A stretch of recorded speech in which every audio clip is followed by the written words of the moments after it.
वाशिममधील रामभक्त संतोष शिंदे यांनी 51,000 मोतीचूरचे लाडू तयार केलेत। हे मोतीचूरचे लाडू 22 तारखेला संपूर्ण शहरामध्ये वाटले जाणार आहेत। याचा आढावा घेतलाय आमचे प्रतिनिधी देव इंगोले यांनी। पाहूया। 22 तारखेला अयोध्येमध्ये होणाऱ्या श्रीराम प्राणप्रतिष्ठा सोहळ्याचा उत्साह आता शिगेला पोहोचलेला असून तेच वाशिममध्ये सुद्धा त्याचं चित्र पाहायला मिळतंय।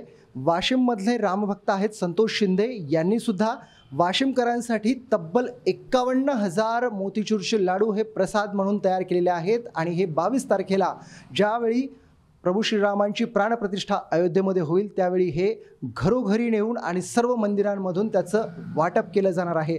हे मोतीचूरचे लाडू तयार करण्यासाठी तब्बल 27 क्विंटलचं साहित्य वापरण्यात आलेलं आहे। त्यामध्ये बेसन असेल, तूप असेल, यासोबतच काही सुकामेवा असेल आणि तेल असेल, ह्या सगळ्या गोष्टींचा वापर करण्यात आलेला आहे आणि असं हे 51,000 पेक्षाही जास्त लाडू आता तयार झालेले आहेत वितरणासाठी।